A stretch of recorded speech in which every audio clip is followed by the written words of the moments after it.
Ratio test మనం power సిరీస్లో radius of convergence. ఇప్పుడు ఏం చెప్పాలంటే నేను R value limit n to infinity an/n+1 కూడా అవుతుంది చెప్పాలి.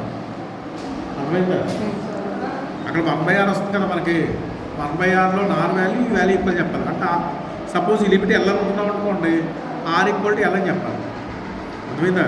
ఈ రేషియో లిమిట్ ఎలా అనుకున్నామంటే r = l అని చెప్పాలి. r = l అంటే మనం ఇంప్రూవ్ చేయాలి బై కాంట్రేజ్ ఉందంటే r ≠ l అని తీసుకోండి. అంటే r less than l అవ్వచ్చు, r greater than l అవ్వచ్చు. అంటే మనం ప్రూవ్ చేస్తున్న r = l అని చెప్పాలంటే r not less than l, r not greater than l అని చెప్పాలి. చెప్తే మనకి r = l అవుతుంది. ఇక్కడ ఫస్ట్ ఏం చేద్దాం, r less than l తీసుకుంటాం. r less కాంట్రాక్షన్ తీసుకున్నాం, r less than l తీసుకుంటాం. r అనేది రియల్ నెంబర్ కదా, l కూడా రియల్ నెంబర్ కదా, మనం కాంట్రాక్షన్ చెప్పాలంటే ఏదో కాంప్లెక్స్ నెంబర్ తీసుకోవాలి.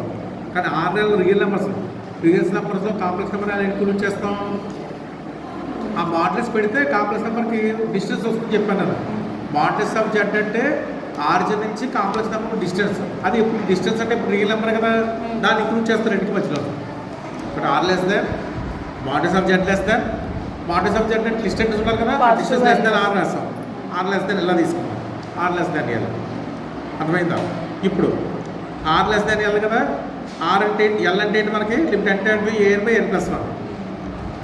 అంటే r less than మాడ్యులస్ తీస్తే ఇటు కూడా తీస్తే అది an/n+1 for all n greater than equal to n. ఇప్పుడు n పర్టికులర్ n దగ్గర దీని వాల్యూ ఎంత అవుతుంది మనకి అంటే మీరు క్రాస్ మల్టిప్లికేషన్ చేస్తాం మళ్ళీ ఇక్కడ r × an+1 less than an. అంతేనా? ఇప్పుడు n = క్యాపిటల్ n దగ్గర ఒక వాల్యూ తీసుకోండి. n = క్యాపిటల్ అయితే an × r⁴n k అని తీసుకోండి. అర్థమైందా? మన కాంట్రాక్షన్ చెప్పాలి. n = క్యాపిటల్ n దగ్గర modulus of an × r⁴n k అని తీసుకోండి.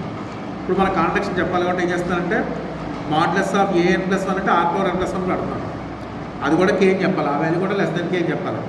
ఇక్కడ అంటే n+n+1 పెట్టినా n+2 పెట్టినా less than k అని చెప్తాం, కాంట్రాక్షన్ వస్తుంది. అందుకోసం మనం ఏం చేస్తాం, next modulus of an+1 r⁴n+1 తీసుకున్నాం. ఈ r⁴n+1ని కూర్చొని చెప్తున్నాను. r⁴n × r రాయచ్చు కదా, రాయచ్చా? r⁴n+1ని r⁴n × r రాస్తాం. ఇప్పుడు ఇక్కడ మాడ్యులస్ ఆఫ్ an+1 ఉంది. మాడ్యులస్ ఆఫ్ an+1 ఏం రాస్తాం కండిషను చూడండి. Modulus of an+1 less than an రాస్తాం. మరి దాని ప్లేస్లో పెట్టి ఇప్పుడు ఏం రాయచ్చు అంటే less than an దీని ప్లేస్లో less than an r⁴n వచ్చింది. మరి an r⁴n అంటే అది మళ్ళీ మనకి k. But modulus of an+1 × r⁴n+1 కూడా k వచ్చింది. Similarly modulus of an+2 rn+2 చేసాం. దీన్ని కూడా రాస్తే సేమ్ అనేది కూడా less than k వచ్చింది. అంటే n దాటిన తర్వాత క్యాపిటల్ దాటితో వచ్చే వాల్యూస్ అంటే k దగ్గరికి వచ్చేస్తాయి. అది అర్థమైంది. నెక్స్ట్ ఇప్పుడు మాడ్యులస్ ఆఫ్ a × z⁴n తీసుకోండి. దీన్ని modulus of a × modulus z⁴n రాయొచ్చు. Modulus of a × z⁴n z⁴n/r⁴n రాస్తాం ఇంటూ r⁴n. అంటే modulus of a × r⁴n z/r⁴n వచ్చింది. z/r⁴n geometric series. అందుకే ఇక్కడ రాసాను చూడండి. మాడ్యులస్ ఆఫ్ z దేనికన్నా చిన్నది, r కన్నా చిన్నది. ఇక్కడ మాడ్యులస్ ఆఫ్ z/r దేనికన్నా చిన్నది అవుతుంది, మనకన్నా చిన్నది అవుతుంది. బట్ ఈ geometric series common ratio 1 less than 1 అయింది కాబట్టి కామన్ రేషియో ఇది కన్వర్జెంట్. దీంతో ఇది కంపారిజన్ అవుతుంది కాబట్టి ఇది కూడా కన్వర్జెంట్. అంటే modulus of an × z⁴n convergent అయింది. మాడ్యులస్ తీసేస్తే ఏం చెప్పాలి అప్పుడు అబ్సల్యూట్లీ కన్వర్జెంట్ చెప్పాలి. ఎప్పుడు అబ్సల్యూట్లీ కన్వర్జెంట్ అయింది మనకి r less than l అయితే. అంటే r కన్నా తక్కువ వాల్యూ దగ్గరే మనకి రేడియస్ కన్వర్జెన్స్ వచ్చింది. కానీ అలా హోల్డ్ అవ్వదు కదా. ఇది modulus less than modulus of z modulus z అయింది చూడండి, రిటర్న్ వచ్చేస్తాను. But modulus of z greater than 1 అయితే అబ్సల్యూట్లీ కన్వర్జెంట్ అవుతుందా? లెస్ దాన్ అవుతేనే కానీ గ్రేటర్ దాన్ దగ్గర మనకి వచ్చింది. ఇది కాంటెక్స్ట్. ఎప్పుడు r less than l తీసుకోవడం. Similarly r greater than l తీసుకొని సేమ్ ఇలాగే చేస్తారు. మీరు సేమ్ ఇలాగే రాస్తారు.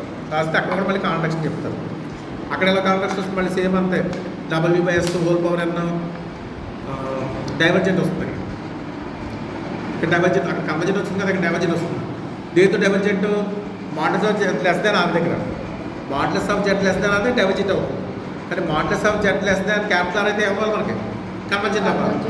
అర్థమైందా? ఇందాకేమో డైవర్జెంట్ ప్లేస్లో కన్వర్జెంట్ వచ్చింది. ఇక్కడ కన్వర్జెంట్ ప్లేస్లో ఏమవుతుంది మనకి డైవర్జెంట్ వస్తుంది. బోత్ ఆర్ కాంట్రాక్షన్ కాబట్టి ఆర్ లెస్ దాన్ ఎల్ అవ్వదు, ఆర్ గ్రేటర్ దాన్ ఎల్ అవ్వదు. ఫైనల్గా ఏమవుతుంది R equal to L okay వచ్చేసాను.